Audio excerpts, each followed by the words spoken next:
But now, as I turn around at 50 something years old, and I've seen a lot of people around the world, and I notice, that the health is something you always have to work on. It is not something that is established once you do something.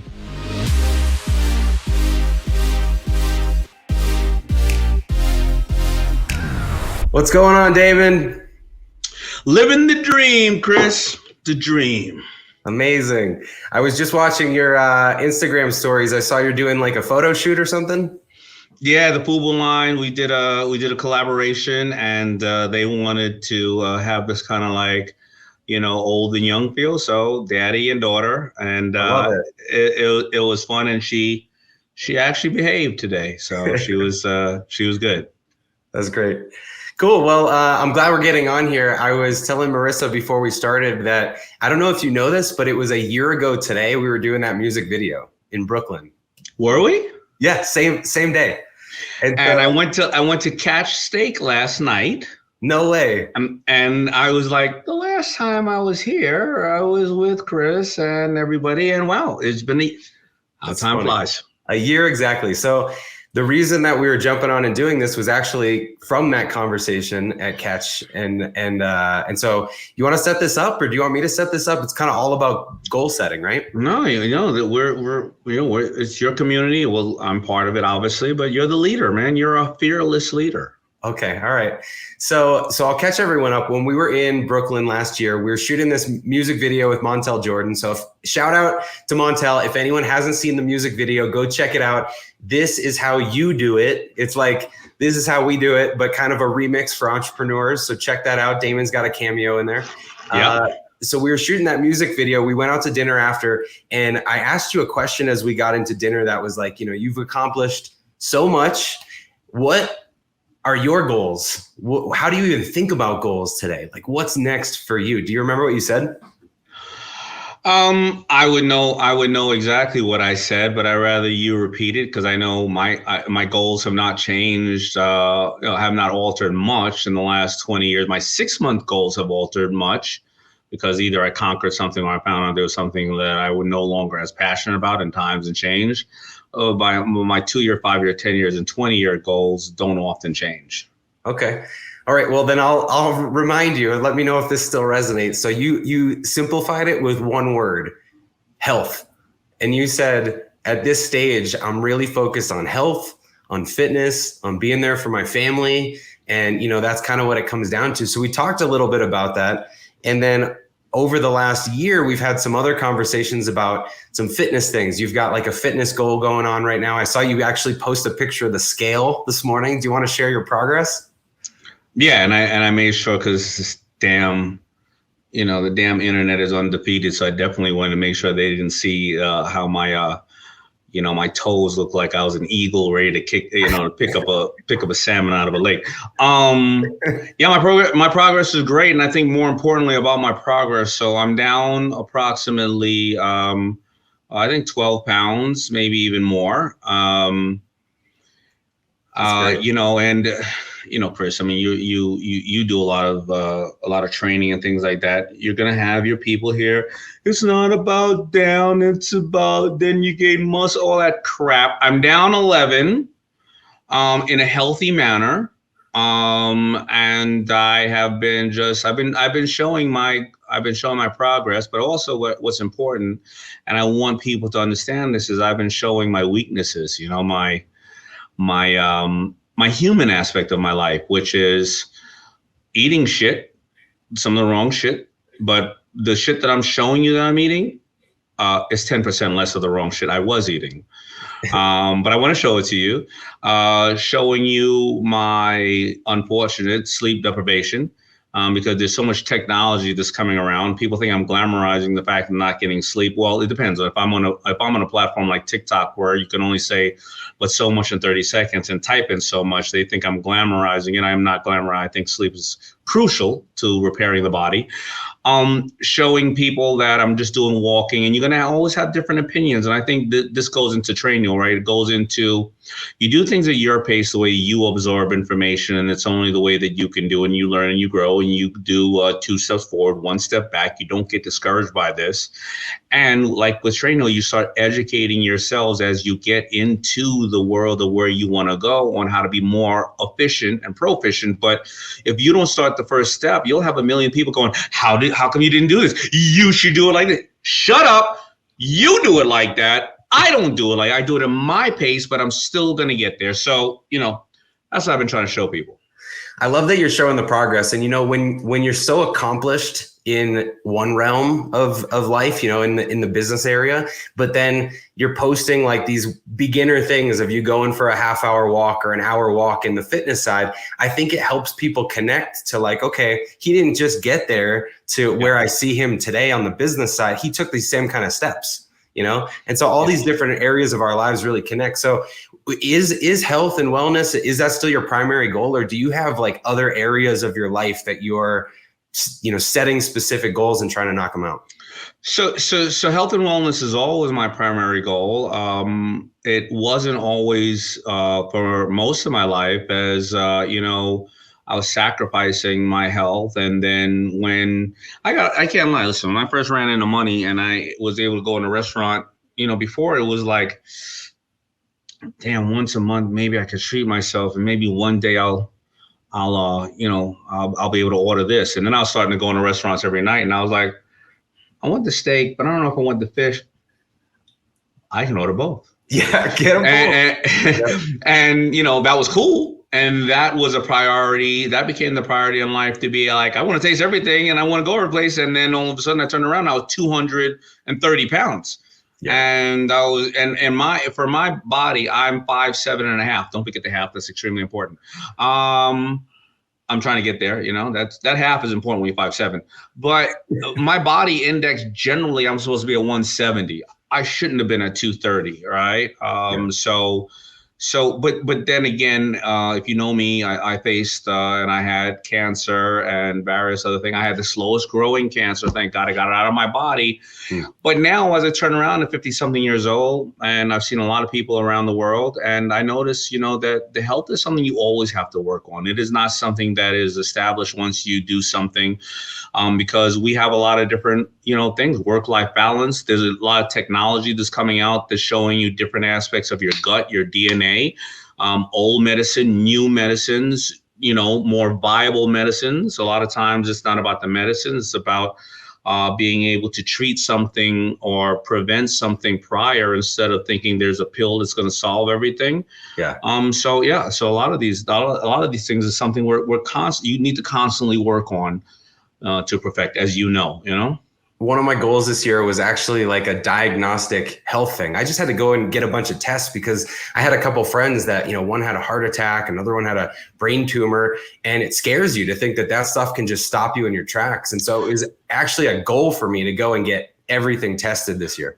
Well, I can give you that. I can give you that information. That's how I found out about cancer. It's called an executive physical. I happen to go to UCLA for it. Mayo Clinic has it. Really excellent. You're out in Arizona, I think, right? Yeah.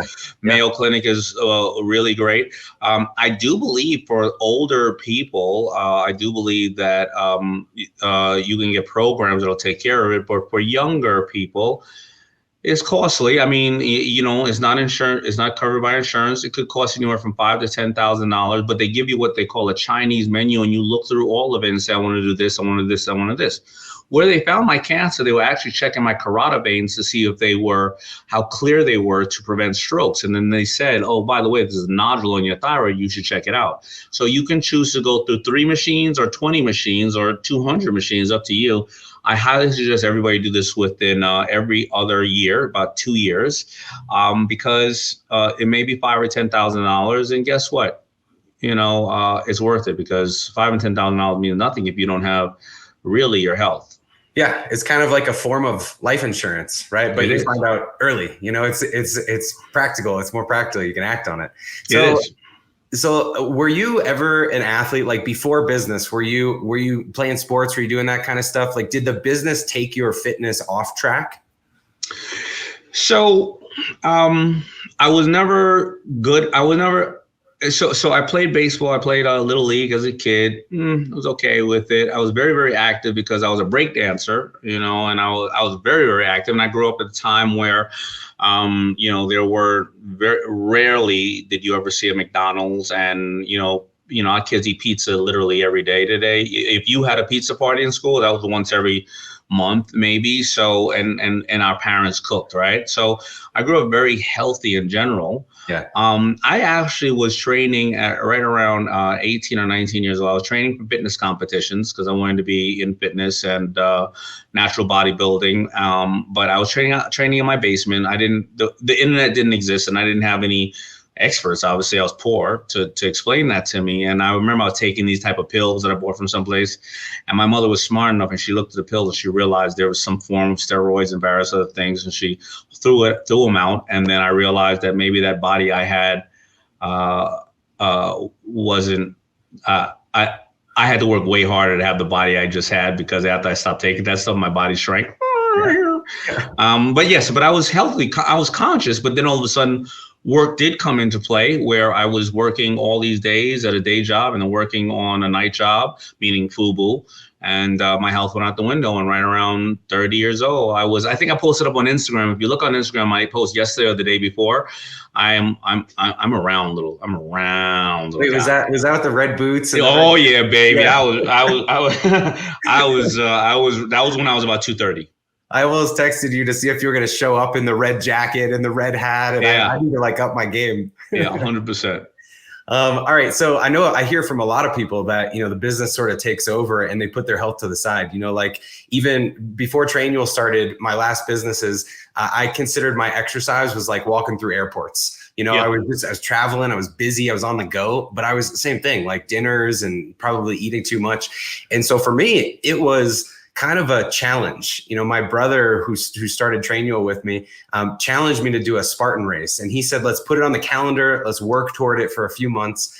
And that was like the jump start that I needed to start doing this stuff. But I couldn't get around to building it into my routine before that, It has to be something, your health and your whatever it is, right, that you value. What are we working for? We're working for, hopefully, to bring the resources around our families, so we have good medical, good stuff like that. We're living in a safe community, and our kids are safe, and we want to be able to be okay in life. But why do you want to work really hard to have good doctors if you could prevent having good doctors because you're taking care of your health? Why are we working so hard if we're not going to be able to reflect and look at our kids and walk them down the aisle and our grandchildren because we've burned out so much? Now, somebody may be saying, Daymond, well, good for you to say that, but you know what? I'm making $30,000 a year and I have to go to work. But again, that's why we have things like Trainual and various other things to hopefully improve your life so you can enjoy a quality of life. And I think that if we look at anything of COVID happening, the best thing that came out of there is a lot of this virtual work and a lot of other ways to maximize our time and be in the places we love to be able to do the things we want to do. Yeah.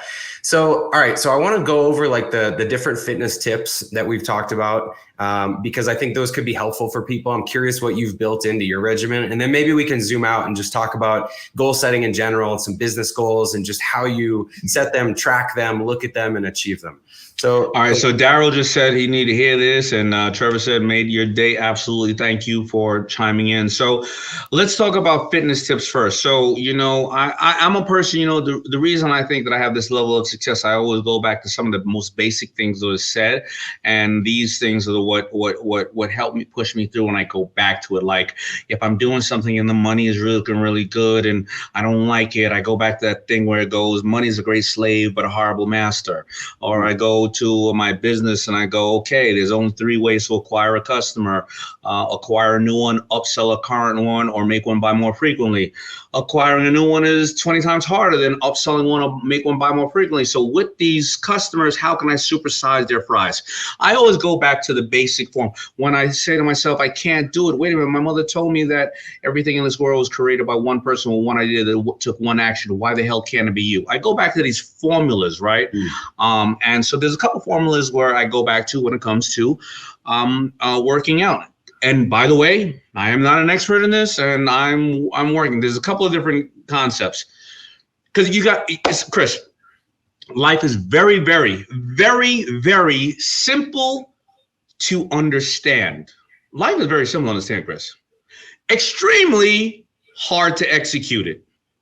Right? Yeah. All right. Here's one thing that is very simple. Here's one thing to understand. Very simple. You want to lose weight? Eat less calories or burn more. Now, those are very hard to do. So when I look at the first thing about health is a mental thing. Number one, you can never outrun the fork. I always say that to myself. You can never outrun the fork. My buddy said that to me. So whenever I'm thinking about all the steps I'm going to put in, all the weight I'm going to, or what I'm going to do, and I go like this, I go, wait a minute.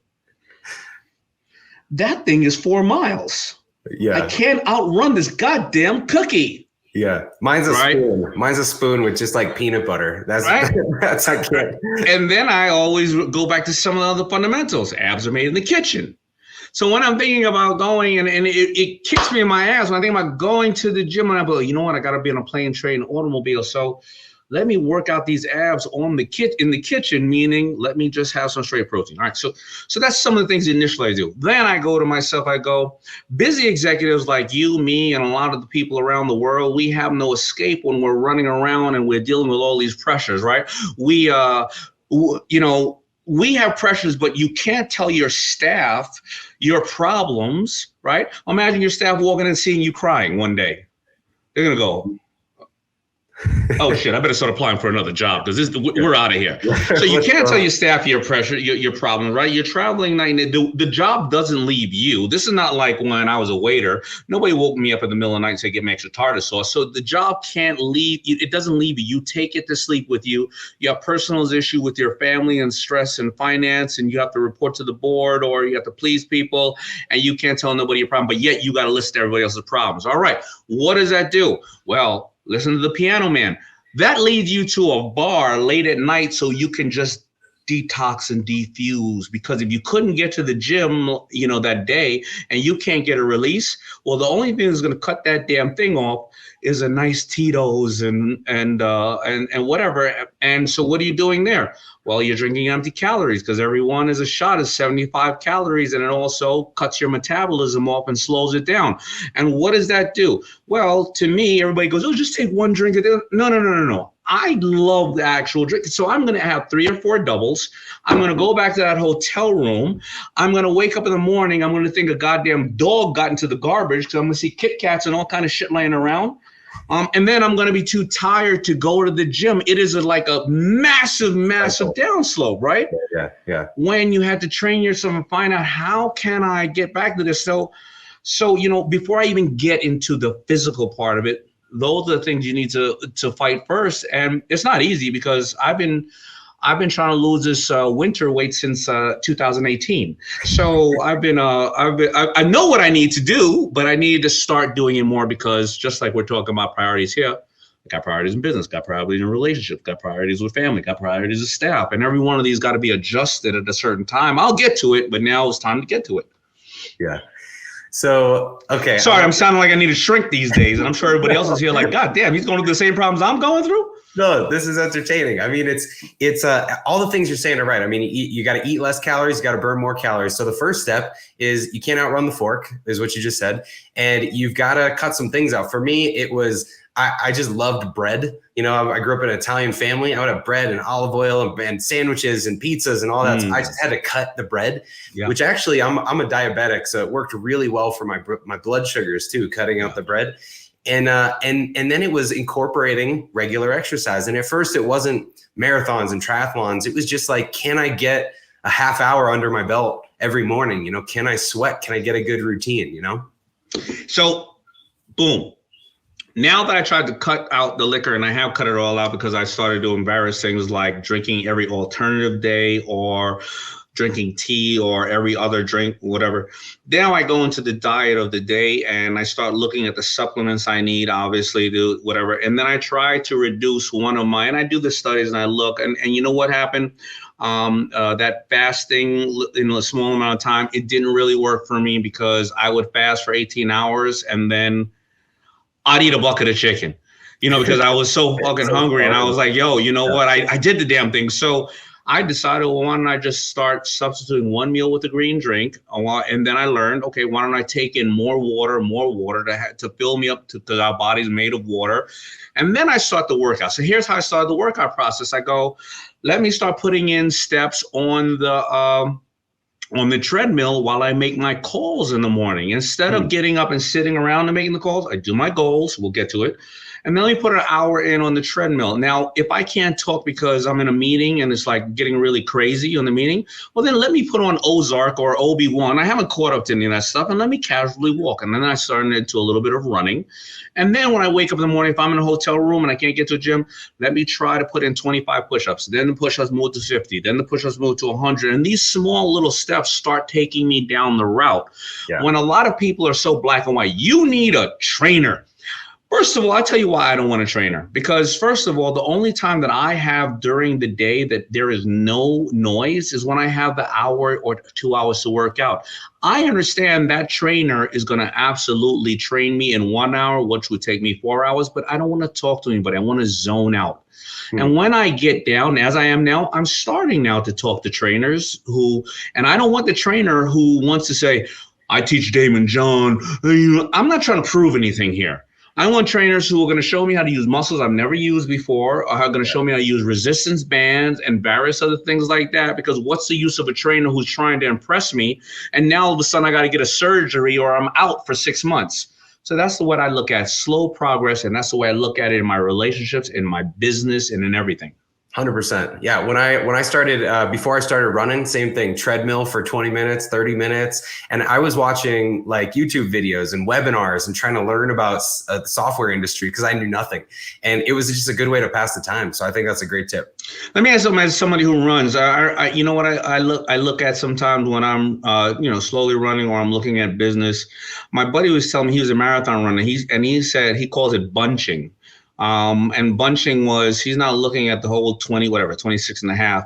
He's looking at getting to that fire hydrant and then getting to that tree and then getting here. And that's how I start looking at business. When people are often like, get in shape, let me just get 25 push-ups out every morning and get a habit of doing that and then move to 25 to 35 and 40. Is that a good way when you're running? Is that the theory? Yeah. So for long distances, like I ran the Boston Marathon this year, I was doing the same thing. Like, let me get past the first 5 miles, then let me get to the halfway point because I know my kids are there with a sign. And then let me get to, Heartbreak Hill where I know that there's going to be like the incline and I've got some employees there. And so absolutely milestones, but even not for just a long race, but if you've got a long fitness goal over the year, I try to bunch or chunk out the milestones to say, okay, if I want to do this triathlon at the end of the year, that means I probably need to get on a bike at the beginning of the year and figure that out. So let me have a Q1 goal that's like to be able to ride 15 or 20 miles on a bike. And then let me have a, Q2 goal that's like, I need to learn how to swim. So, for me, I'd get a coach to show me, not to be like there watching me every time, but to show me once. And then I go off on my own and like do it for a month to get good at it. And then have someone come back and say, are you doing this right? So for me, the bunching is kind of like the milestones along a longer term goal. I think, I think bunching is great because it's what we call in business an affordable step. Let me get to this point. Right. And I think, like Michael just said, it's benchmarking, right? And I think that's critical. When when the devil or bad things come into our lives, it usually doesn't come in a very harsh way. I'm not talking about people who have had loss or tragic incidences. When I started, going down that path, if you look at Shark Tank season number 1, 2, and 3, I was so ready for that show. I was 178. I was lean. And I was ready to rock, right? But when the devil of temptation comes into your life, it doesn't come in usually in big ways. It comes in as, yeah, you're looking good. You can have one Tito's and soda. Yeah. Oh, yeah. You look at the Tito's and soda. Don't have really effect. You can have another one. oh, by the way, since you had that, you can have that meal. And it slowly comes into your life. And when we bunch, I think that gives us the upside because we're fighting it and we're moving forward. But I think we don't, most of us watching now, every one of us knows when we're failing, we really know why we're failing. We just don't want to admit it. We know why we're not amazing at our job or what we're doing. And if we just want to admit it, because we don't hold ourselves accountable, and that's why we're talking about goals. It's funny, Chris. I'll give you one last thought process of this. Yeah. If somebody here watching, this is normal, right? Me and you, somebody, let's say you're going away on vacation, you'd be like, man, Chris, man, when we get to our island to go fishing in Cabo, soon I get down, man, I'm having me a pina colada, baby, because I'm on vacation. And you know what happens? In the airport, we go, I'm starting the vacation early. And then when you get there, you almost always have that. That's an easy go, right? I'm going to have that pina colada. We're here.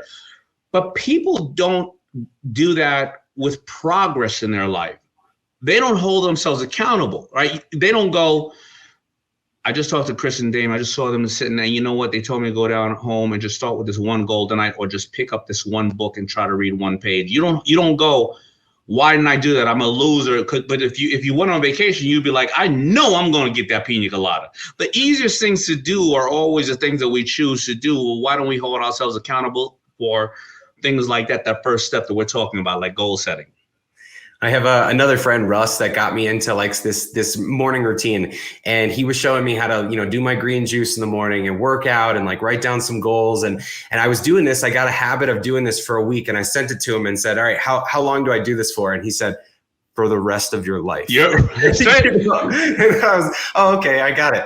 So if we zoom out from the fitness stuff here, like what is your routine for setting annual goals in all areas of your life, across business and personal and family? And do you have a framework or process you go through? I do. So, and many people here have followed me for years, and they know my technique. So, and I didn't come up with this. The first time I read it and where I read it from is Napoleon Hill's Think and Grow Rich. Yeah. And it teaches you at whatever form you're at. I've been doing now goal setting approximately about 40 years. So there's 10 goals I write down. If this is too big for you, as we're talking about bunching, write down one. And 6 of them expire in 6 months. The other 4 expire in, as I said, 2 years, 5 years, 10 years, and 20 years. Okay. And the ones that expire in 6 months, I never hit because I said I'm so big, right? So if the goal is to make this amount of money, if I make this amount, when I reset it, it's this amount, and it grows. Mm-hmm. I read those goals every night before I go to bed, and I read those same goals the first thing in the morning when I wake up. The reason I read them before I go to bed is we all know that that's why a lot of us don't like to watch certain things at night, because, when we go to sleep, we dream about them. Yeah. My wife and I have agreed that no matter what disagreement we have, we don't go to bed angry at each other. I'm not saying we make up, but we at least say we're going to finish this discussion tomorrow. And what do we say? I'm going to be here for you. I'm going to be here for you. I want her to think, and I want me to think about how she's going to be there for me. And I want that to be what I manifest if we're having an argument, instead of dreaming of disaster or challenges or whatever the case is. So That's why you read them when you wake up and when you go to bed. Now, what are the goals? So the goal is supposed to be, what do you want to accomplish? And the goals can be business, religion, anything in your life, family. What do you want to accomplish by what date? And all the 6 ones expire in the exact same date. What do you want to accomplish by what date? How will you do it? What is the weekly or whatever results to get? Now, how does that end goal look, and what does that, and this is the most important part, what does that end goal provide for you? And you got to visualize it. So I'll give you the goal of this actual one. And I'm a little off on the date, no problem, right? I'm going to get down to 100. This is the exact thing I read.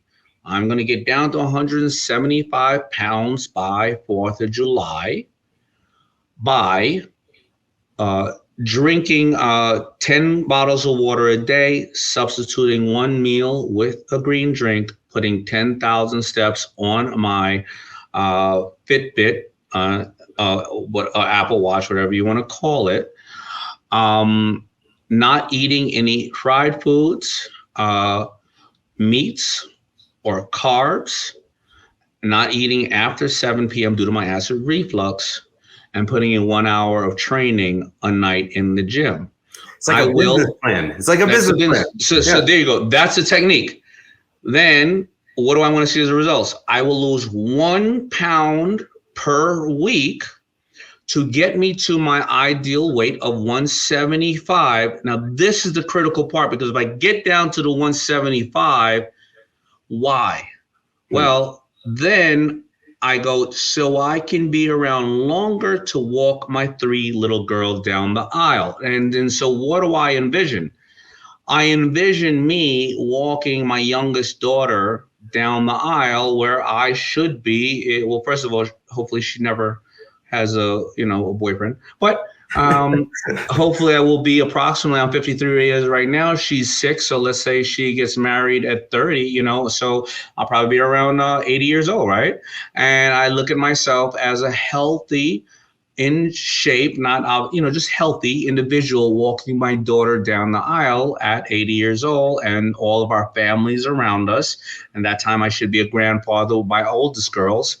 Yeah. But that's the important part of the goal, because when you start looking at all other things around the goal, if I got down to 175, and so maybe it's a woman right now who says, I want to fit into that dress I did when I was in high school so that I can have more romantic dates with my husband that I love, when we steal away time from the children and go back to the way we used to be, of it's just being us.